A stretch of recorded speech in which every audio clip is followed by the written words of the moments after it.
사람은 태어날 때부터 자기 인생의 주인이 아닐 수도 있습니다. 숨 쉬는 것조차 허락처럼 느껴질 때가 있죠. 제 이름은 윤정희, 23살이었고, 그 나이에 저는 꿈보다 먼저 고개를 숙이는 법을 배웠습니다. 우리 가족은 강회장 집 별채에 살았습니다. 집이라기보다는 머물러도 된다는 허락을 받은 공간이었습니다. 본체와는 담 하나를 두고 있었지만 그 담은 신분을 가르는 선이었습니다. 아버지는 강회장 내 운전기사였습니다. 아침마다 검은 정장을 입고 차 문을 열 때는 허리를 숙였고 차 문을 닫을 때는 눈을 마주치지 않았습니다. 아버지의 하루는 엔진 소리보다 눈치를 먼저 살피는 일로 시작됐습니다. 어머니는 병원에 계셨습니다. 폐암 3기, 병실은 늘 조용했고 돈은 계속 필요했습니다. 강회장 집은 우리가 기댈 수 있는 유일한 곳이었습니다. 그래서 우리는 비참해도 참고 억울해도 말하지 않았습니다. 이 집에서 잘리는 순간 병원비도 잠잘 곳도 사라진다는 걸 알고 있었으니까요. 강회장 집 사람들은 우리를 하인으로도 대하지 않았습니다. 그렇다고 사람으로 존중하지도 않았습니다. 별채니들은 저쪽으로 다니나? 기사네가 왜 여기 있어? 그 말들은 소리 없이 사람을 깎아냈고 저는 그 안에서 조금씩 작아졌습니다. 저는 대학교를 휴학 중이었고 임신 8개월이었습니다. 학교 선배와 사랑에 빠졌고 결혼을 약속했습니다. 그는 제가 이 집에서 어떤 위치인지 알고도 물러서지 않았습니다. 그게 얼마나 큰 용기였는지 그땐 몰랐습니다. 사고가 난 그날 밤, 아버지는 몸이 좋지 않았습니다.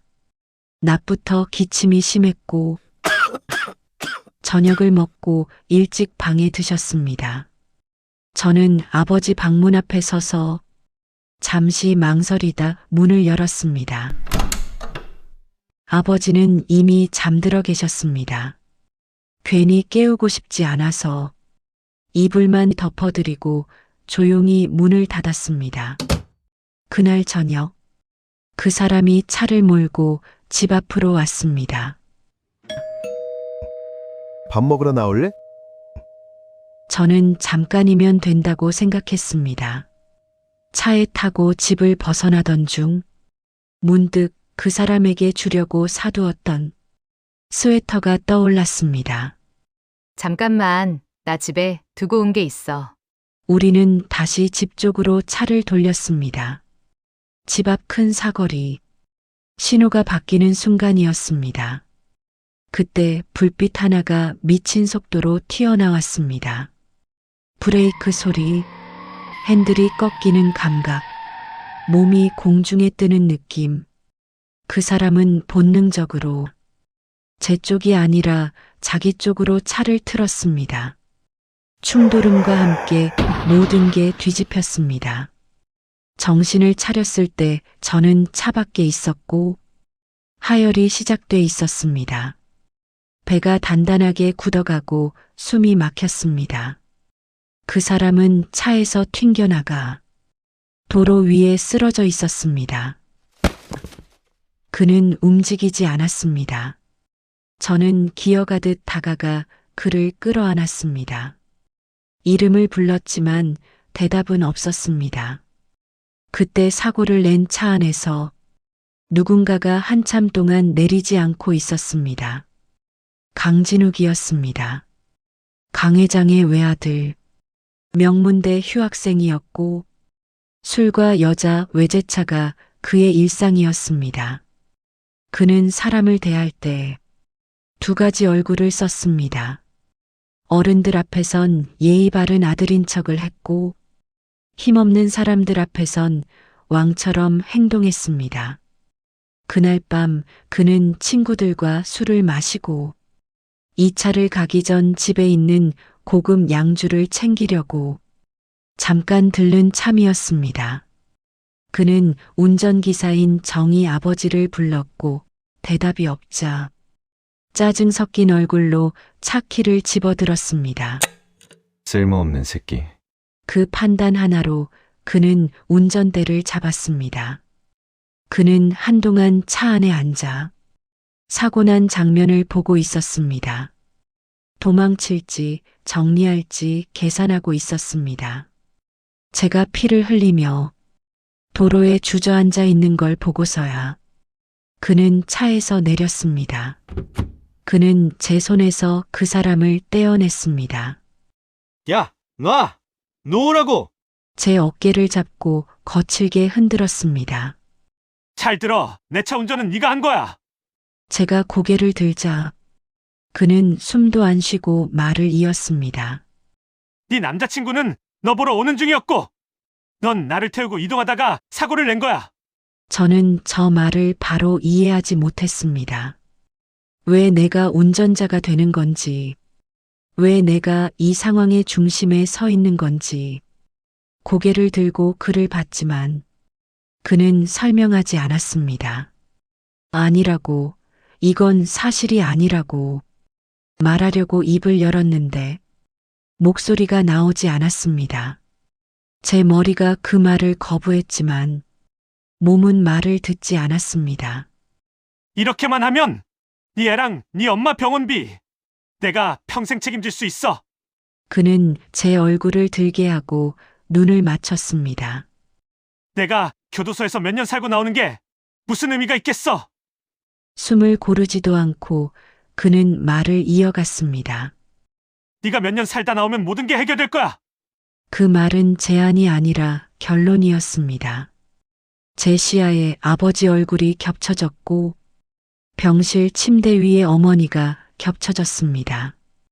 배 안에서 아이가 한 번 크게 움직였습니다. 저는 울지도 못한 채 고개를 끄덕였습니다. 그제야 그는 전화를 걸었습니다. 저는 병원으로 옮겨졌고 아이를 낳았습니다. 아기 울음소리를 잠깐 들은 것 같기도 하고 아닌 것 같기도 합니다. 정확히 기억나지 않습니다. 정신을 차렸을 때 제 옆엔 아무도 없었습니다. 품에 안겨 있어야 할 온기 대신 하얀 시트만 구겨져 있었습니다. 다시 정신을 차렸을 때 누군가가 말했습니다. 차분한 얼굴로 이미 끝난 일이라는 듯이 말했습니다. 사고 충격이 워낙 커서 아이를 살릴 수 없었습니다. 병실 밖에서 아기 울음소리 같은 게 들렸던 것 같은데 제 귀가 잘못 들은 걸까요? 저는 묻지 못했습니다. 묻지 말라는 눈빛이 방 안을 가득 채우고 있었으니까요. 그 말은 설명도 위로도 아니었습니다. 그냥 닫힌 문 같았습니다. 확인하지도 못했습니다. 그럴 자격이 제게 없다고 느꼈으니까요. 아이는 그렇게 제 인생에서 지워졌습니다. 그리고 저는 아이를 잃은 사람이 아니라 사람을 죽인 사람이 됐습니다. 징역 3년. 이름 대신 번호로 불렸고 이름은 점점 사라졌습니다. 교도소 안에서 저는 매일 같은 질문을 했습니다. 내가 왜 여기 있지? 하지만 대답은 없었습니다. 강진욱은 한 번도 면회를 오지 않았습니다. 아버지는 2번 오셨습니다. 2번째 면회 때 아버지는 아무 말도 하지 않으셨습니다. 그저 제 얼굴을 보다가 고개를 떨어뜨리셨습니다. 아버지의 어깨가 조금씩 떨리고 있었습니다. 출소했을 때 세상은 저를 기다리지 않았고 갈 곳도 없었습니다. 정과자라는 이유로 세상은 문을 닫았고 강 회장 집은 여전히 제가 고개를 숙여야 하는 곳이었습니다. 그래서 다시 그 집 별채로 돌아왔습니다. 아이를 잃은 곳으로요. 죄를 대신 살아준 곳으로 돌아왔습니다. 출소 후 6개월, 저는 이제 집안일을 거들며 눈에 띄지 않게 사는 법을 배웠습니다. 아침엔 마당을 쓸고, 낮엔 설거지를 하고, 밤엔 아무 생각도 하지 않으려 애썼습니다. 하지만 본체에서 들려오는 웃음소리를 들을 때마다 저는 제 인생이 누군가의 발밑에 깔린 채 숨만 쉬고 있다는 걸 느꼈습니다. 시간은 죄를 씻어주지 않습니다. 대신 익숙하게 만듭니다. 그렇게 30년이 흘렀습니다. 아버지는 먼저 떠나셨고 어머니도 그 뒤를 따라가셨습니다. 남은 건 오빠 딸 소희와 돌아갈 곳 없는 몸 하나뿐이었습니다. 강 회장네 본체는 더 커졌고 저는 더 작아졌습니다. 사람들은 이제 저를 오래된 가정부처럼 대했습니다. 존재하지만 신경 쓰지 않는 물건처럼요.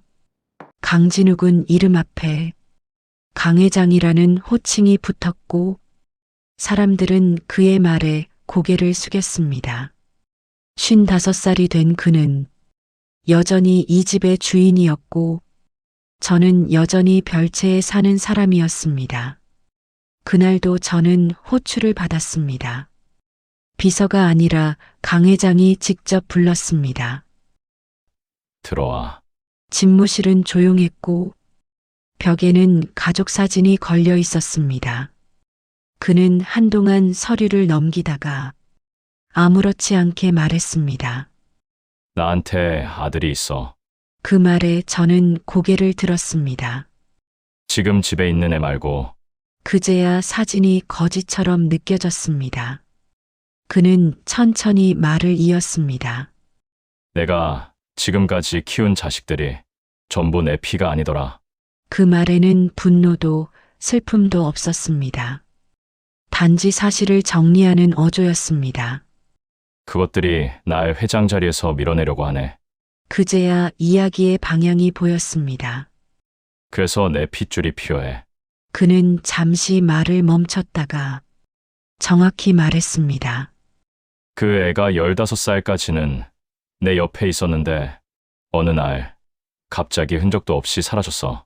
그 순간 심장이 한번 크게 뛰었습니다. 그는 그 아이를 사라졌다고 말했지 죽었다고 말하지 않았습니다. 네가 찾아와. 짧은 말이었습니다. 부탁이 아니라 지시였습니다. 조용히 가족들 몰래 움직여야 해. 왜 저야 합니까? 그는 당연하다는 듯 말했습니다. 넌 내 말을 안 옮기잖아. 그 말이 저를 30년 전으로 끌어당겼습니다. 교통사고 현장, 피냄새, 그의 목소리, 찾아오면 100억 줄게. 그 숫자는 한 번에 이해되지 않았습니다. 너무 커서 현실감이 없었습니다. 그리고 여기서 완전히 벗어나게 해줄게.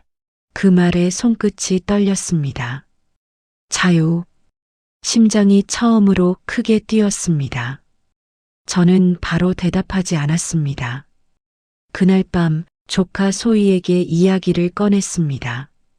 오빠 부부가 사고로 세상을 떠난 뒤 제가 키우고 있던 아이였습니다. 법대를 휴학 중이었고 총명한 아이였습니다. 소희야, 사람 하나를 찾아야 할지도 몰라. 소희는 이유를 묻지 않았습니다. 대신 이렇게 물었습니다. 찾으면 뭐가 바뀌어요? 저는 대답하지 못했습니다. 그때는 몰랐으니까요. 그 아이를 찾는 순간 제 인생이 어디로 가게 될지 모든 이야기를 들은 소희는 잠시 생각하다가 말했습니다. 고모, 그 사람 왜 이제야 찾는 거예요? 날카로운 질문이었습니다. 저도 같은 의문을 품고 있었습니다. 아마도 필요해졌으니까. 그럼 찾고 나면요? 그 아이는 어떻게 되는 건데요? 그 질문에 저는 아무 말도 하지 못했습니다. 며칠 뒤 우리는 조용히 움직이기 시작했습니다. 기록을 뒤지기보다는 사람을 찾았습니다. 강진욱이 예전에 드나들던 곳, 사라진 내연녀의 흔적, 지방으로 흘러간 소문들, 소희는 법대생답게 체계적으로 접근했습니다. 출생신고가 없는 아이들과 보육원에 맡겨진 기록들, 그리고 입양 취소된 사례까지 찾기 시작했습니다. 저는 그저 그 시절을 기억하는 사람들을 찾아다녔습니다. 그리고 어느 날, 한 양로원에서 한 할머니를 만났습니다. 강 회장님? 그 양반, 옛날엔 참 난리였지.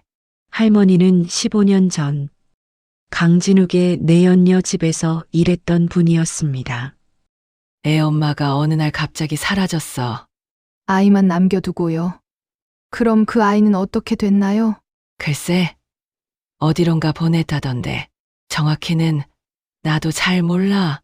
하지만 할머니는 한 가지를 기억하고 있었습니다. 그래, 맞아. 이름은 민준이라고 했어. 엄마가 지은 이름이라고 했지. 아마도. 민준. 그 이름은 더 이상 가볍게 들리지 않았습니다. 그리고 마침내 한 청년을 찾았습니다. 서울 외곽의 작은 공방에서 목공예를 하며 살고 있었습니다. 이름은 민준. 나이는 30. 사진을 보는 순간 숨이 멎는 줄 알았습니다. 머릿속 흐릿하게 떠오르는 그 얼굴. 제가 사랑했던 사람과 너무 닮아 있었으니까요. 이상하게 처음 보는 얼굴인데 낯설지 않았습니다. 소희가 물었습니다. 고모, 괜찮아요? 저는 고개를 끄덕였지만 손은 떨리고 있었습니다. 우리는 며칠간 그를 멀리서 지켜봤습니다. 민준이는 조용한 사람이었습니다. 혼자 일하고, 혼자 밥 먹고, 혼자 집에 돌아갔습니다. 누군가와 통화하는 모습도, 웃는 모습도 거의 보지 못했습니다. 그는 세상과 선을 긋고 사는 사람 같았습니다. 어느 날, 소희가 공방에 손님으로 들어갔습니다. 저는 밖에서 기다렸습니다. 소희는 30분 뒤 밖으로 나왔고 표정이 굳어 있었습니다. 고모, 저 사람 뭔가 이상해요. 왜? 뭐가? 벽에 사진이 하나도 없었어요. 가족 얘기도 안 하고요. 근데 제일 이상한 건 소희는 잠시 망설이다 말했습니다. 손목에 흉터가 있었어요. 오래된 흉터. 그 말에 가슴이 철렁 내려앉았습니다. 우리는 더 조사했습니다. 민준이는 16살 때 자살을 시도한 적이 있었습니다. 보육원 기록에 남아 있었습니다. 이유는 적혀 있지 않았지만 그 뒤로 그는 누구에게도 마음을 열지 않았다고 했습니다. 저는 강진욱에게 보고했습니다. 아드님을 찾았습니다. 강진욱은 사진을 보더니 오래 말이 없었습니다. 성인이 됐구나. 그 말에는 반가움도 미안함도 없었습니다. 그는 사진을 내려놓고 짧게 말했습니다. 데려와. 그 말이 너무 간단해서 저는 되묻고 말았습니다. 그냥 데려오라는 말씀이세요? 설명은 내가 할 거니까 일단 데려만 와. 저는 입을 열었다가 닫았습니다. 그날 밤 소희가 물었습니다. 민준 씨는 가족한테 버림받고 그냥 조용히 살고 있잖아요. 근데 우리가 이래도 되는 건가 해서요. 소희는 말을 끝내지 못했습니다. 하지만 그 뒤에 올 말을 저도 알고 있었습니다. 우리가 하려는 일이 구원이 아니라 또 다른 폭력일 수도 있다는 것을요. 그날 저희는 잠을 이루지 못했습니다. 이 아이를 찾은 게 끝이 아니라 되돌릴 수 없는 입구라는 걸 어렴풋이 느끼고 있었기 때문입니다. 그리고 이 선택이 언젠가 제 인생에서 가장 무거운 후회로 돌아올지도 모른다는 걸 알고 있었습니다. 민준이는 아무 설명도 듣지 못한 채 차에 올랐습니다. 왜 이곳에 와야 하는지, 왜 갑자기 세상이 달라지는지 아무도 말해주지 않았습니다. 강 회장이 마련한 장소는 외부와 단절된 조용한 공간이었습니다. 그곳에서 민준이는 다른 삶을 배우기 시작했습니다. 숫자, 지분, 사람의 말 속에 숨은 의도. 강진욱은 아버지처럼 굴지도 않았습니다. 대신 후계자를 만들 듯 차분하게 가르쳤습니다. 이혼 소송도 동시에 진행되고 있었습니다. 그날 밤 민준이를 찾기 시작했을 때 도움을 주었던 소희의 선배 변호사가 조용히 찾아왔습니다. 이상한 게 있습니다. 그가 낮게 말했습니다. 뭐가요? 그는 가방에서 서류 하나를 꺼냈습니다. 보육원 기록이었습니다. 이 아이를 키웠다는 여자 말인데요. 출산 기록이 없어요. 소희가 고개를 들었습니다. 그게 왜요? 그는 잠시 말을 고르다가 저를 보며 말했습니다. 정희 씨 아이도 마찬가지입니다. 공기가 갑자기 가라앉았습니다. 태어났다는 기록은 있는데 죽었다는 기록이 없어요. 그 말이 머릿속에서 한참을 맴돌았습니다. 시간이 멈춘 듯한 병실, 빈 침대, 확인하지 못했던 얼굴, 그때 묻지 못했던 질문이 이제야 제 입안에서 형체를 갖기 시작했습니다. 그날 이후 저는 강진욱을 다르게 보기 시작했습니다. 예전엔 그가 무서운 사람이었고 넘볼 수 없는 사람이었습니다. 이제는 이상한 사람이었습니다. 너무 늦게, 너무 계산적으로 아들을 찾는 사람. 소희의 선배 변호사는 조심스럽게 강진욱의 과거를 훑기 시작했습니다. 아내가 아닌 여자와 공식 기록에 남지 않은 집, 병원과 고아원 사이에서 끊어진 시간. 그 모든 조각은 한 지점을 향하고 있었습니다. 30년 전 벌어진 그 사고의 진실은 무엇일까요? 변호사가 다시 연락을 해왔을 때 저는 이미 알고 있었습니다. 다만 듣고 싶지 않았을 뿐이었습니다. 정희 씨. 아이가 사산이라면 기록이 이렇게 비어 있을 수는 없어요. 그 말에 숨이 한 박자 늦게 들어왔습니다. 사망 기록이 어디에도 없어요. 죽은 아이는 반드시 죽었다는 기록이 남습니다. 그 순간 머릿속에서 무언가가 뚝 끊어졌습니다. 죽었다고 믿고 버텨온 30년이 한꺼번에 흔들렸습니다.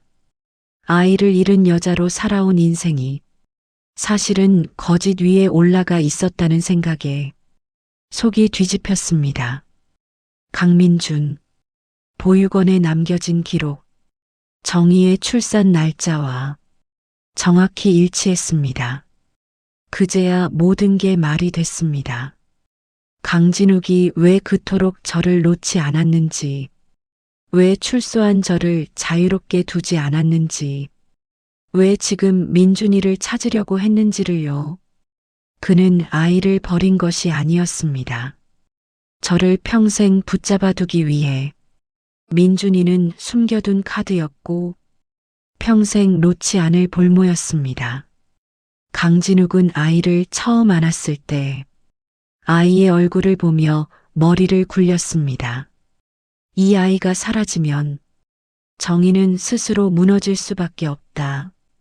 그는 아이를 죽일 생각은 없었습니다. 하지만 정희의 품에 있어서는 안 됐습니다. 그래야 정희가 자기 인생을 그에게 맡길 테니까요. 그래서 그는 아이를 자기 여자에게 보냈습니다. 그리고 그는 제 인생을 봉인했습니다. 아이는 사산됐습니다. 그 한 문장으로 그는 제 인생을 30년 동안 눌러 앉혔습니다. 그날 저는 울지 않았습니다. 대신 처음으로 분명히 생각했습니다. 이건 사고도 우연도 아니라는 걸. 처음부터 계획된 범죄였고 그 범죄의 주범은 강진욱이라는 것을, 민준이가 위험해졌다는 걸 우리가 먼저 알아챈 건 우연이었습니다. 강 회장이 마련해준 임시 거처는 외부와 완전히 차단된 조용한 집이었습니다. 그날 민준이는 처음으로 혼자 외출을 허락받은 날이었습니다. 목공소에 두고 온 짐이 있어서요. 다녀오겠습니다. 그 말이 이상하게 마음에 걸렸습니다. 정확히 이유는 없었습니다. 그냥 불길했습니다. 저는 그를 뒤에서 따라갔습니다. 그 사실을 민준이는 몰랐습니다. 공방 근처 골목. 사람이 드문 시간이었습니다. 민준이는 골목 안쪽으로 천천히 걸어 들어갔습니다. 그때 뒤에서 엔진 소리가 짧게 울렸습니다. 너무 빠르지도 너무 느리지도 않은 속도. 위험하다고 느끼기엔 조금 애매한 거리였습니다. 차는 그대로 코너를 돌았습니다. 그리고 방향을 틀지 않았습니다. 차가 민준이를 향해 직진했습니다. 저는 생각하지 않았습니다. 그저 뛰었습니다. 민준아! 제 목소리가 골목에 울렸고 민준이가 고개를 돌린 순간 저는 그의 몸을 밀어냈습니다. 둔탁한 소리와 함께 제 몸이 차에 부딪혔습니다. 옆구리에서 뼈가 부러지는 소리가 들렸고 입안에서 피맛이 올라왔습니다. 민준이는 바닥에 넘어져 있었고 차는 멈추지 않고 사라졌습니다. 저는 바닥에 쓰러진 채 숨을 헐떡였습니다. 민준이는 기어오듯 제게 다가왔습니다. 아주머니! 아주머니! 그의 목소리가 떨리고 있었습니다. 저는 그의 얼굴을 봤습니다. 30년 만에 처음으로 제대로 본 얼굴이었습니다. 그 사람을 닮은 눈, 그리고 저를 닮은 인매. 난 괜찮아. 넌 괜찮아? 그 말을 하는데 눈물이 나왔습니다. 30년 동안 울지 못했던 눈물이 이제야 터져 나왔습니다. 왜 그러신 거예요? 저는 대답할 수 없었습니다. 구급차 사이렌 소리가 멀리서 들려왔고 저는 정신을 잃었습니다. 눈을 떴을 때 병실은 조용했습니다. 옆구리가 무겁게 아팠고 입술이 갈라져 있었습니다. 민준이는 침대 옆 의자에 앉아 저를 보고 있었습니다. 깨어나셨네요. 그의 목소리는 차가웠습니다. 왜 그러셨어요? 미안해. 미안하다고요? 알지도 못하는 저 대신 다치고 그게 미안한 일인가요? 그는 화가 나 있었습니다. 대체 왜요? 왜 절 구한 거예요? 그의 목소리가 떨렸습니다. 저한테 왜 그러신 거예요? 저는 천천히 몸을 일으켰습니다. 옆구리가 찢어지는 것 같았지만 참았습니다. 민준아, 그 이름을 부르는데 목이 메었습니다. 30년 전에 나한테 아이가 있었어. 민준이의 눈이 흔들렸습니다. 교통사고가 났고 나는 그날 아이를 낳았지. 근데 확인하지 못했어. 얼굴도 울음소리도. 그냥 누군가 말하더라. 아이가 사산됐다고. 제 손이 떨렸습니다. 30년 동안 나는 아이를 죽인 엄마로 살았어. 아이를 제대로 지키지 못한 엄마로. 근데 죽지 않았더라. 기록이 없더라고. 사망 기록이. 민준이는 천천히 고개를 저었습니다. 무슨 말씀이세요? 내가 지냈던 보육원에서 기록을 찾았어. 널 키운 사람이 널 맡기면서 출생 기록을 함께 남겼더라. 출생 날짜, 병원 이름이 전부 맞아떨어져. 아니에요. 그럴 리 없어요. 민준아, 너는 저는 숨을 크게 들이쉬고 말했습니다. 너는 내 아들이야. 그 말이 방 안을 채웠습니다. 침묵이 흘렀습니다. 민준이는 고개를 천천히 저었습니다. 아니에요. 그의 목소리가 떨렸습니다. 민준아, 전 혼자였어요. 그가 소리쳤습니다. 왜 아무도 날 찾지 않을까? 나는 왜 버려진 걸까? 그것만 생각하면서 살았다고요. 그의 눈에서 눈물이 흘렀습니다. 기재 와서 엄마였다고?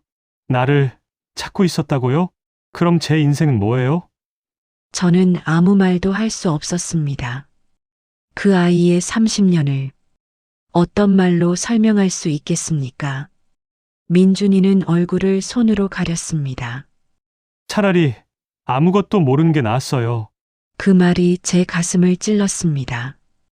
저는 침대에서 내려왔습니다. 옆구리가 찢어지는 것 같았지만 상관없었습니다. 민준이 앞에 무릎을 꿇었습니다. 민준아, 내가 미안하다. 제 목소리가 떨렸습니다. 나도 몰랐어. 정말 몰랐어. 30년 동안 나도 죽은 아이 때문에 살았어. 매일 밤 꿈을 꿨었어. 한 번도 안아보지 못한 아이가 나를 부르는 꿈. 제 눈에서도 눈물이 흘렀습니다. 근데 살아 있었어. 민준이, 네가 내가 찾지 못한 게 아니라 누군가 숨긴 거였어. 민준이는 천천히 고개를 들었습니다. 누가요? 강진우. 그 이름을 말하는 순간 민준이의 얼굴이 굳었습니다. 그 사람이요. 30년 전 사고는 그 사람이 낸 거야. 근데 나한테 뒤집어 씌웠어. 그리고 너를 데려간 거지. 내가 절대 자유로워지지 못하게. 민준이는 숨을 헐떡였습니다. 그럼 저는 넌 카드였어. 그 사람이 필요할 때 꺼내. 민준이가 벽을 보며 웃었습니다. 웃음인지 울음인지 모를 소리였습니다. 버려진 게 아니라 숨겨둔 거였네요. 그 말에 저는 아무 말도 할 수 없었습니다. 한참의 침묵이 흘렀습니다. 민준이가 천천히 말했습니다. 증거가 있어요? 그때 소희가 문을 열고 들어왔습니다. 손에 서류 봉투를 들고 있었습니다. 오빠, 있어요, 증거. 민준이가 저를 봤습니다. 앞으로 뭘 하실 건데요? 찾아갈 거야. 30년 전 진실을 그리고요? 돌려받을 거야. 내 인생을. 민준이의 눈빛이 변했습니다. 분노도 슬픔도 아닌 결이었습니다. 저도 같이 해요. 그날 이후 우리가 처음 한 일은 분노가 아니라 정리였습니다. 강진욱은 이혼 소송 중이었고 아내와 자식들의 음모로 회장 자리에서도 밀려나고 있었습니다. 지금이 유일한 타이밍이었습니다. 민준이는 아무것도 모르는 순진한 아들처럼 행동했습니다. 정중했고 조심스러웠고 절대 질문을 하지 않았습니다. 강진욱은 그걸 좋아했습니다. 사람은 자기가 통제하고 있다고 믿는 순간 가장 방심합니다. 강진욱도 그랬습니다. 민준아, 쓸데없는 생각만 안 하면 돼. 아버지가 다 알아서 할 테니까. 그는 가족을 지킬 생각이 없었습니다. 아내와 아들과 딸은 이미 자기 자리를 노리고 있었고 민준이를 제거하려 했다는 사실만으로도 명분은 충분했습니다. 그날 밤 강진욱이 소희를 불렀습니다. 이제 시작해야겠어. 소희는 표정을 숨겼습니다. 어디까지 원하십니까? 강진욱은 잠시 웃었습니다. 다 치워버려. 그 말이 시작이었습니다. 소희는 바로 움직이지 않았습니다. 사람부터 골랐습니다. 강진욱을 싫어하는 임원이 아니라 강진욱의 가족을 불신하는 임원들을 만났습니다. 회사 근처 조용한 식당. 소희는 파일을 한꺼번에 내밀지 않았습니다. 하나씩 꺼냈습니다. 자금 이동 기록, 외부 계좌, 그리고 민준이를 노린 차량 번호. 소희는 딱 한 가지만 말했습니다. 이건 회장님도 모르던 일입니다. 그 한마디에 임원들의 눈빛이 바뀌었습니다. 다음 날 이사회는 처음부터 분위기가 달랐습니다. 강진욱의 아들이 웃으며 말했습니다. 괜한 소문에 무슨 이사회까지 모이고 난리예요. 다들 한가하신가 봐요. 그 순간 스크린이 켜졌습니다. 자료는 설명 없이도 충분했습니다. 강진욱의 딸이 급하게 끼어들었습니다. 이건 내부적으로 처리할 문제라. 임원 하나가 말을 끊었습니다. 이사님, 외부 감사 이미 접수됐습니다. 회의실이 얼어붙었습니다. 강진욱의 아들이 벌떡 일어났습니다. 누가 감히? 그때 민준이가 천천히 손을 들었습니다. 제가 했습니다. 모두의 시선이 민준이에게 쏠렸습니다. 강진욱의 얼굴이 처음으로 굳었습니다. 살인 미수는 가벼운 문제가 아니니까요. 강진욱의 딸이 비웃었습니다. 살인 미수? 무슨 소리야? 술 죽이려던 차량이랑 계좌 추적하니 사모님 계좌에서 나갔더군요. 강진욱의 딸의 얼굴이 창백해졌습니다. 그건 조작이야. 경찰도 그렇게 생각하면 좋겠네요. 그날 강진욱은 아무 말도 하지 않았습니다. 그는 그저 보고만 있었습니다. 가족이 무너지는 것을요. 이후 민준이는 아무것도 모르는 얼굴로 서류에 사인을 했습니다. 강 회장의 지분이 조용히 민준이에게 이동하고 있었습니다. 며칠 뒤 경찰이 움직였습니다. 민준이를 노린 그날의 사고 조사를 시작했습니다. 이거 우발이 아니네요. 경찰서 조사실. 강진욱의 아내가 앉아 있었습니다. 이 사람 아십니까? 아내는 고개를 돌렸습니다. 정적이 흘렀습니다. 15일에 이 사람한테 전화하셨죠? 사진 한 장이 탁 놓였습니다. 운전대를 잡은 남자는 일용직 기사던데 전과도 없고 보험도 없고 근데 사고 당일 당신한테서 현금 5천만 원 받았던데요? 아내의 입술이 미세하게 떨렸습니다. 우연치곤 뭔가 딱딱 맞아떨어지죠? 같은 시각 강진욱의 회사에선 강진욱의 아들이 감사실에서 조사를 받고 있었습니다. 이 계좌에서 여러 곳으로 출금됐네요. 어머니랑 동생 쪽 계좌로도 흘러갔고요. 강진욱의 아들은 처음으로 고개를 들었습니다. 그건 난 몰라. 그래서 어머니랑 동생도 조사 대상입니다. 그 말에 아들의 얼굴이 굳었습니다. 그날 밤 강진욱의 집, 강진욱의 아내와 자식들이 마주 앉아 있었습니다. 아내는 말없이 물을 마셨습니다. 엄마, 설마 진짜로 그런 거야? 강진욱의 아내가 말을 끊었습니다. 사고야, 사고. 그 애가 없어져야 모든 게 끝나잖아. 짧은 침묵이 흘렀습니다. 너희들도 바라던 거 아니야? 그 순간 문이 열렸습니다. 강진욱이 아무 말 없이 들어와 그 자리에 서 있었습니다. 얼마나 들었는지는 아무도 몰랐습니다. 하지만 그의 얼굴이 모든 걸 말해주고 있었습니다. 당신이 누굴 건드렸는지 알아? 아내는 대답하지 못했습니다. 내 자식이야, 내 아들. 당신 아들? 30년 동안 어디 숨겨놨던 그 애? 아내가 비웃었습니다. 우리가 얼마나 참았는데. 이제 와서 아들이라고? 웃기지 마. 강진욱의 아들이 끼어들었습니다. 아버지도 우리 욕만 했잖아요. 이제 와서 친자식 타령은 웃기는 거 아니에요? 강진욱은 천천히 웃었습니다. 그래, 다 내 잘못이지. 그는 소파에 앉았습니다. 근데 말이야, 그의 목소리가 차갑게 가라앉았습니다. 살인 미수는 가볍게 생각할 문제가 아니야. 내가 시켰다는 증거 있어? 경찰이 알아서 찾겠지. 그날 밤 강진욱은 변호사를 불렀습니다. 이혼이 아니라 고소를 준비했습니다. 강진욱의 가족들은 경찰 조사를 받은 뒤 더 급해졌습니다. 살인 미수 혐의는 아직 확정되지 않았지만 시간 문제였습니다. 그들에겐 단 하나의 선택지만 남았습니다. 강진욱을 먼저 끌어내리고 회사를 장악하는 것. 강진욱의 아들이 밤늦게 임원들을 모았습니다. 아버지가 회사를 사유하고 있어요. 갑자기 나타난 사생아에게 지분을 넘기려 한다는 정보가 있어요. 지분 양도는 이사회 승인이 필요한데요.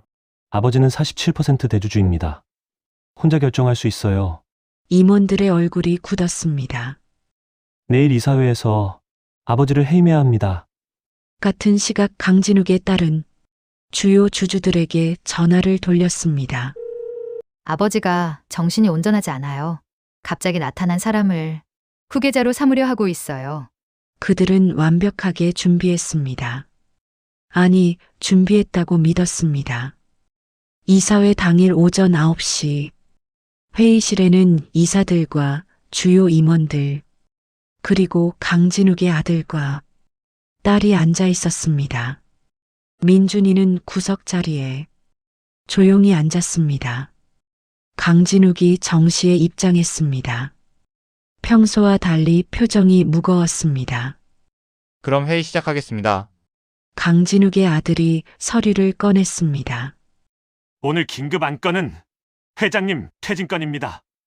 회의실이 술렁였습니다. 강진욱은 반응이 없었습니다. 최근 회장님의 독단적 경영으로 회사가 심각한 위기에 처했습니다. 스크린에 자료가 떴습니다. 신원 불명의 인물에게 회사 핵심 지분을 넘기려 하고 있고요. 강진욱의 딸이 끼어들었습니다. 그 과정에서 가족 간의 갈등도 크게 달했고요. 구체적으로 어떤 문제입니까? 회장님이 정상적 판단을 못하고 계십니다. 임원들이 서로를 쳐다봤습니다. 강진욱의 아들이 말을 이어갔습니다. 따라서 오늘 회장 해임을 표결에 붙이고자 합니다. 그때 강진욱이 천천히 입을 열었습니다. 그럴 필요 없다. 뭐라고요? 표결 필요 없다고. 회의실이 조용해졌습니다. 내가 물러난다. 강진욱의 아들과 딸이 눈을 마주쳤습니다. 너무 쉬웠습니다. 그럼 차기 회장은? 그건 내가 정해. 강진욱은 서류를 꺼냈습니다. 스크린에 서류가 떴습니다. 내 지분 47% 모두 어제 자정에 양도 완료했다. 지분 양도 계약서, 최대 주주 강민준, 주식 보유 47%. 이게 무슨? 이제 내 아들 강민준이 최대 주주야. 회의실이 술렁였습니다. 강진욱의 딸이 벌떡 일어났습니다. 말도 안 돼요. 강진욱은 차갑게 말했습니다. 이미 내 호적에 올렸다. 이해 있으면 법대로 해. 30년 동안 숨겨봤던 사람을 이제 와서 후계자라고요? 내 지분이니까 내 마음이지. 강진욱의 아들이 책상을 쳤습니다. 이건 횡포예요. 이사회도 무시하고. 횡포라고. 강진욱이 비웃었습니다. 너네 엄마가 사람 죽이려고 한 건 횡포가 아닌가? 회의실이 얼어붙었습니다. 강진욱은 리모컨을 눌렀습니다. 화면에 CCTV 영상이 떴습니다. 민준이를 향해 돌진하는 차량이 보입니다. 이거 시킨 게 너희 엄마다. 엄마가 시켰다는 증거 있어요? 계좌 추적 완료됐고 운전기사 자백금 받았어. 강진욱의 딸이 소리쳤습니다. 그게 사실이라고 해도 아버지가 먼저 잘못한 거잖아요. 갑자기 사생아 데려와서 우릴 밀어내려 하니까 엄마가 그런 거예요. 그래서 사람을 죽여도 된다는 거야. 우린 살기 위해서 그런 거라고요. 그때 회의실 문이 열리며 형사들이 회의실로 들이닥쳤습니다. 강민재 씨, 강서연 씨. 모든 시선이 강진욱의 아들과 딸을 향했습니다. 살인 미수 공모 혐의로 긴급 체포합니다. 뭐 무슨 말이야? 지금 이사회 중인 거 안 보여? 그래서 영장 받아왔습니다. 형사가 영장을 내밀었습니다. 강진욱의 아들이 강진욱을 받습니다. 아버지가 신고한 거예요? 아니, 민준이가 했다. 모두의 시선이 민준이에게 쏠렸습니다. 민준이는 차분하게 말했습니다. 저를 죽이려고 한 사람들을 그냥 둘 순 없었습니다. 이 새끼가 강진욱의 딸이 민준이에게 달려들려 했지만 형사가 막았습니다. 진정하시죠. 수갑이 채워졌습니다. 강진욱의 아들이 끌려가며 소리쳤습니다. 아버지! 우린 아버지 자식이에요. 30년 넘게 키운 자식이라고요. 당신도 똑같잖아요. 그 말에 회의실이 조용해졌습니다. 30년 전에 당신이 한 짓! 우리랑 뭐가 달라요? 강진욱의 얼굴이 굳었습니다. 하지만 대답하지 않았습니다. 형사가 두 사람을 끌고 나갔습니다. 회의실은 혼란에 빠졌습니다. 임원들이 웅성거렸고 누군가는 자리를 떠났습니다. 강진욱은 자리에 앉았습니다. 회의 계속하지. 하지만 회장님, 지금 상황이 강진욱은 임원들의 말을 무시하고 말을 이어갔습니다.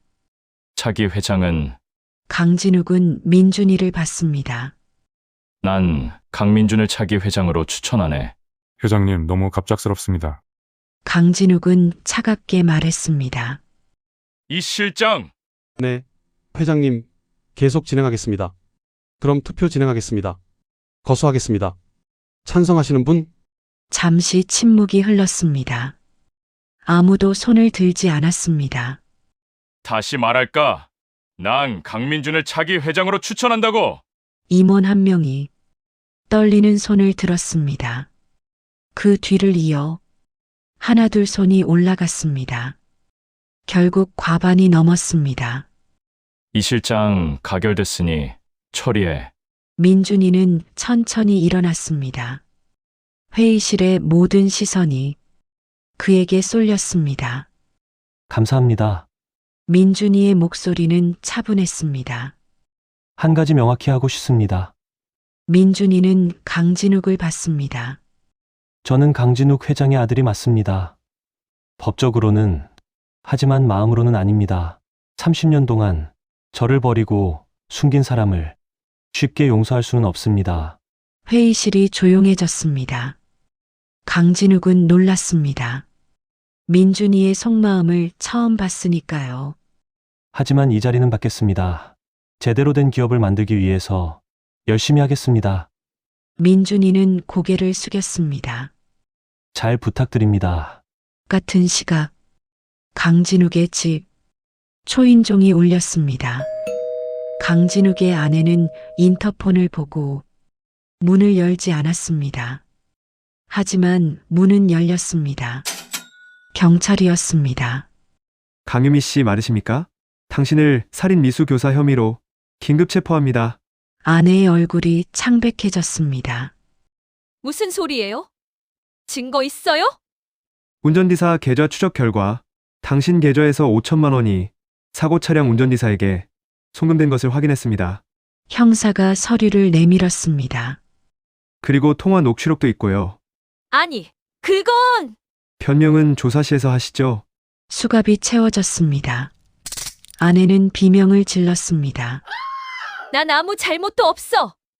내 자리 지키려고 한 게 뭐가 잘못이야? 사람 죽이려고 한 게 잘못이죠. 아내는 끌려가며 계속 소리쳤습니다. 강진욱, 당신도 똑같잖아. 30년 전에 당신이 한 짓은 뭔데? 하지만 아무도 듣지 않았습니다. 집은 텅 비었습니다. 그날 오후 민준이는 회장실에 들어갔습니다.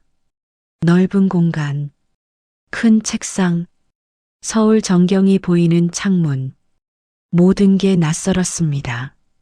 그때 소희가 들어왔습니다. 오빠, 괜찮아? 잘 모르겠어. 민준이는 창밖을 봤습니다. 이게 맞는 건가 싶네.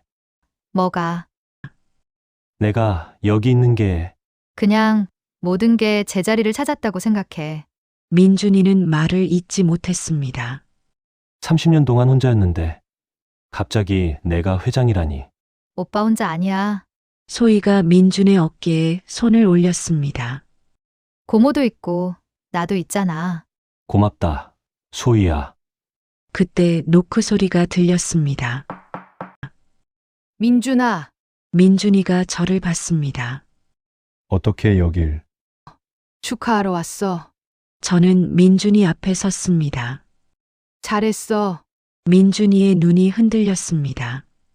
전 아직도 모르겠어요. 뭘? 이게 복수인지 또 다른 제 삶의 시작인지를요. 둘 다야. 저는 민준이의 손을 잡았습니다. 강진욱한테 빼앗긴 거, 되찾은 거고, 동시에 내 인생 새로 시작하는 거야. 민준의 눈에서 눈물이 흘렀습니다. 전 아직도 무서워요. 뭐가? 또 혼자 남겨줄 것 같아서요. 저는 민준이를 끌어안았습니다. 이제 안 그래. 절대. 민준이도 천천히 저를 안았습니다. 30년 만에 처음으로 우리는 진짜 가족이 됐습니다.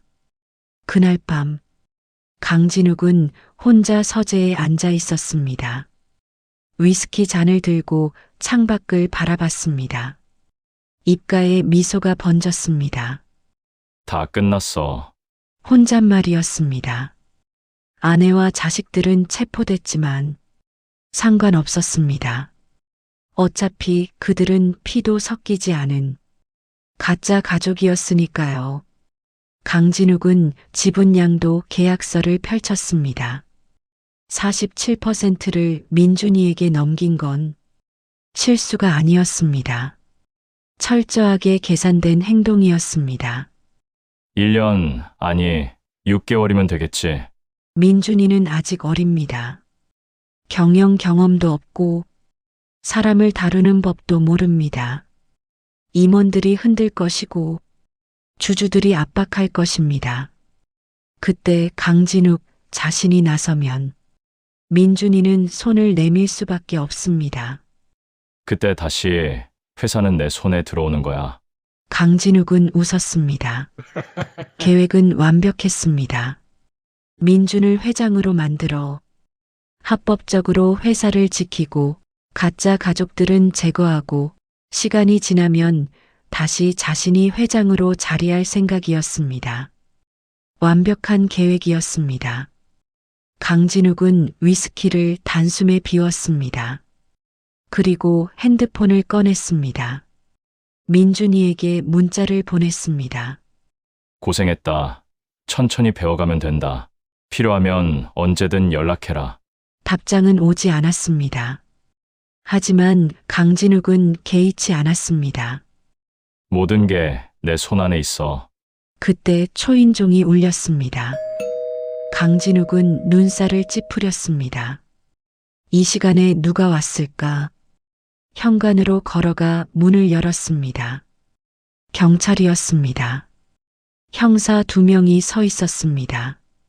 무슨 일이십니까? 강진욱의 목소리는 여유로웠습니다. 강진욱 씨 맞으십니까?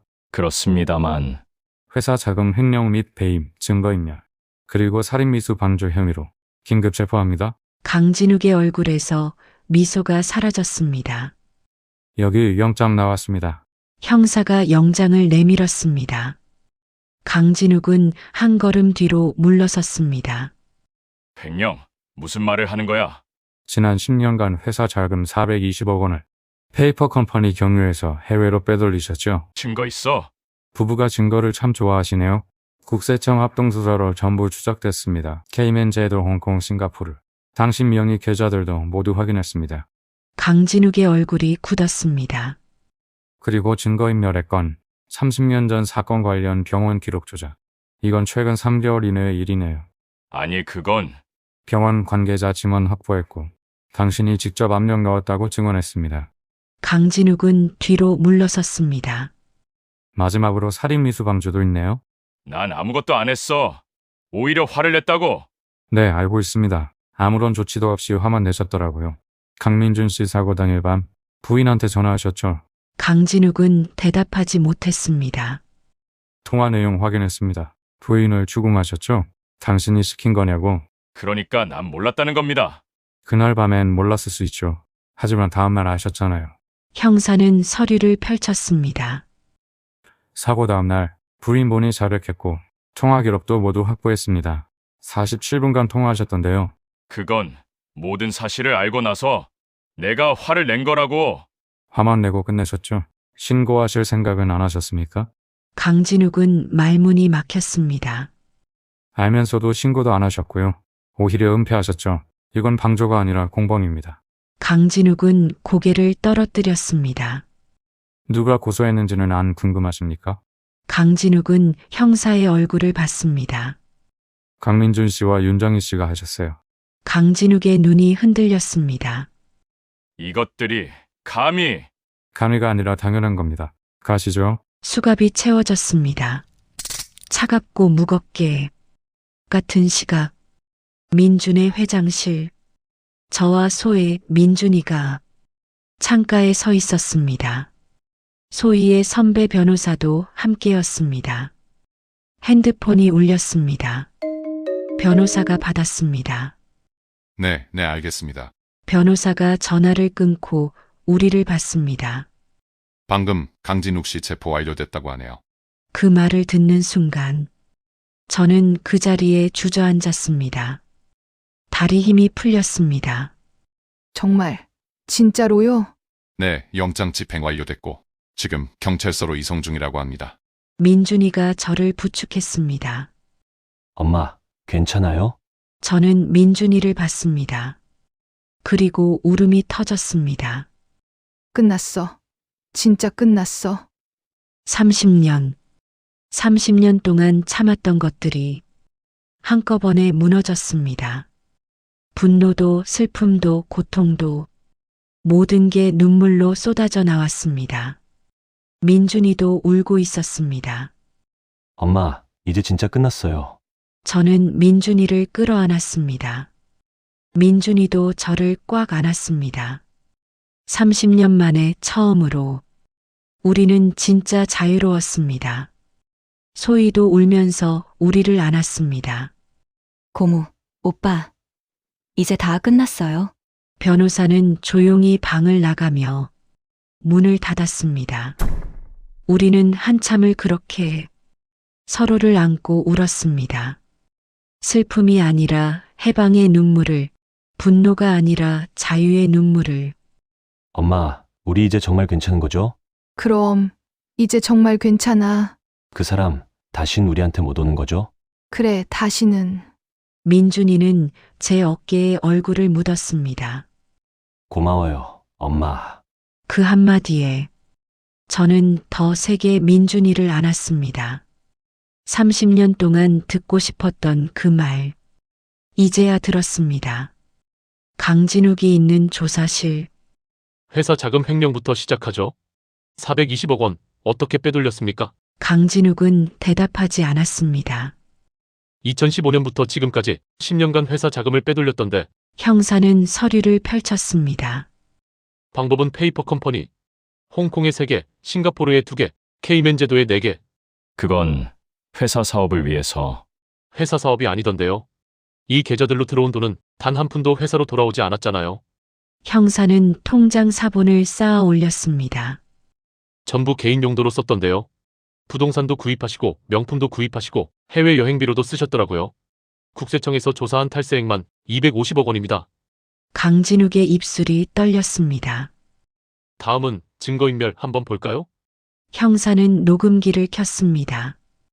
강진욱의 목소리가 흘러나왔습니다. 30년 전 기록들 정리 가능한가? 그건 어렵습니다. 기록이 너무 오래돼서. 돈은 얼마든지 주겠네. 강진욱의 얼굴이 창백해졌습니다. 병원 관계자한테 2억 송금했죠? 그건 후원금입니다. 후원금을 현금으로 줍니까? 병원 관계자 개인 계좌로요? 강진욱은 대답하지 못했습니다. 마지막으로 살인 미수방조인데 형사는 달력을 펼쳤습니다. 민준 씨가 차량에 치인 날 6월 15일 오후 7시 23분. 그날 밤 10시 15분 부인한테 전화하셨죠? 강진욱이 고개를 들었습니다. 통화 기록 확인해보니 8분 12초 통화하셨던데요. 그건 추궁한 겁니다. 당신이 시킨 거냐고. 맞아요. 부인분도 그렇게 진술했습니다. 형사는 다른 서류를 꺼냈습니다. 문제는 다음 날인데 6월 16일 오전 11시 47분 부인이 당신한테 전화했고 30분간 통화했죠. 부인 진술에 따르면 사실대로 말했다. 내가 시킨 게 맞다라고 했더니 회장님이 화를 내셨다고 했어요. 강진욱은 손을 떨었습니다. 그런데 신고는 안 하셨죠? 그건 가족이니까. 가족이라고 살인 미수를 덮어줍니까? 강진욱은 고개를 떨어뜨렸습니다. 당신은 알고 있었습니다. 부인이 민준 씨를 죽이려 했다는 걸. 그리고 화도 냈습니다. 하지만 신고는 안 했습니다. 오히려 은폐를 하셨죠? 형사는 서류를 덮었습니다. 이건 방조가 아니라 공범입니다. 난 민준이를 지키려고. 지키려면 가족을 신고했어야죠. 강진욱은 아무 말도 하지 못했습니다. 강진욱은 웃었습니다. 쓴웃음이었습니다. 6개월 후 서울중앙지방법원 대법정 강진욱의 선고 공판이 열렸습니다. 방청석은 가득 찼습니다. 기자들, 회사 관계자들, 그리고 저와 민준이 소희까지. 강진욱은 수의를 입고 피고인석에 앉아 있었습니다. 6개월 만에 본 얼굴은 많이 늙어 있었습니다. 선고하겠습니다. 피고인 강진욱. 재판장이 판결문을 펼쳤습니다. 피고인은 피고인의 아내 강유미가 살인 미수를 저질렀다는 사실을 사건 발생 다음 날 알았습니다. 하지만 신고는 하지 않았고 가족이 함께 덮었습니다. 이는 가족을 보호하려는 의도였을지 모르나 법 앞에서는 명백한 범죄 은폐이며 공범에 해당합니다. 재판장은 강진욱을 똑바로 봤습니다. 피고인 강진욱에게 징역 15년 및 벌금 500억 원을 선고합니다. 방청석이 술렁였습니다. 강진욱은 방청석을 돌아봤습니다. 저와 눈이 마주쳤습니다. 강진욱의 눈에는 분노가 남아 있었습니다. 반성이 아니라요. 저는 고개를 돌렸습니다. 더 이상 그 사람의 눈을 마주할 필요가 없었으니까요. 법원 밖 봄바람이 불고 있었습니다. 저와 민준이 소희는 계단을 천천히 내려왔습니다. 기자들이 몰려들었지만 저희는 대답하지 않았습니다. 그냥 걸었습니다. 기자들을 지나 조용한 곳에 섰을 때 민준이가 말했습니다. 엄마, 끝났어요. 그래, 진짜로요. 그래, 진짜로 끝났어. 민준이가 하늘을 봤습니다. 맑은 봄 하늘이었습니다. 이상하게 후련하지가 않아요. 화도 안 나고 기쁘지도 않고. 그냥 텅 빈 느낌? 네. 저는 민준의 어깨에 손을 올렸습니다. 그게 자유야. 자유요? 30년 동안 우린 강진욱 때문에 살았어. 화내고 미워하고 복수를 생각하고. 근데 이제 그럴 필요 없잖아. 민준이가 저를 봤습니다. 그럼 이제 뭐 하면 돼요? 우리를 위해 사는 거지. 소희가 끼어들었습니다. 저녁이나 먹으러 가요. 오늘은 제가 쏠게요. 우리는 웃었습니다. 진짜 웃음이었습니다. 3년 후 저는 작은 카페를 운영하고 있었습니다. 꿈꿨던 일이었습니다. 민준이는 회사 일을 열심히 배워나갔고 주말엔 종종 카페에 들렀습니다. 소희는 변호사가 됐고 약자를 위한 변호를 하고 있었습니다. 어느 토요일 오후 민준이가 카페로 들어왔습니다. 엄마, 손님 많네요? 민준이는 창가 자리에 앉았습니다. 제가 옆에 앉았습니다. 오늘 편지 왔어요. 누구한테? 강진욱한테요. 그 이름을 듣는데도 더 이상 가슴이 떨리지 않았습니다. 뭐래? 미안했다고 면회와달라고요. 넌 어떻게 할 거야? 안 갈 거예요. 왜? 이제 그 사람이 제 인생에 필요 없으니까요. 처음엔 미웠어요. 죽이고 싶을 만큼. 근데 이젠 아무런 감정도 안 들어요. 그게 진짜 자유야. 어머니는요? 그 사람 생각나요? 가끔. 근데 오래 생각 안 해. 저도요. 우리는 조용히 커피를 마셨습니다. 창밖으로 사람들이 지나갔고 햇살이 따뜻했습니다. 엄마, 응? 행복하세요? 저는 민준이를 봤습니다. 그리고 웃었습니다. 그럼 지금이 제일 행복해. 저도요. 민준이는 제 손을 잡았습니다. 30년을 잃어버렸지만 이제부터는 함께니까요. 그래. 우린 함께야. 30년 전 저는 모든 걸 잃었습니다. 아이를, 자유를, 인생을. 하지만 지금 저는 모든 걸 되찾았습니다. 아들을, 가족을, 그리고 평화를. 강진욱은 감옥에 있지만 저는 자유롭습니다. 그가 편지를 보내도 저는 답장하지 않을 겁니다. 이제 그 사람은 제 인생에 없으니까요. 때로는 용서하지 않아도 괜찮습니다. 때로는 잊지 않아도 괜찮습니다. 중요한 건 그것 때문에 더 이상 아프지 않다는 것. 저는 이제 압니다. 진짜 가족은 피로 만들어지는 게 아니라 마음으로 만들어진다는 것을요. 그리고 진짜 승리는 복수가 아니라 자유라는 것을요. 오늘도 저는 아들과 함께 웃습니다. 잃어버린 30년이 아니라 앞으로 함께할 시간을 생각하며 그것으로 충분합니다. 구독과 좋아요는 따뜻한 세상을 만드는 큰 힘이 됩니다. 오늘도 평안하세요.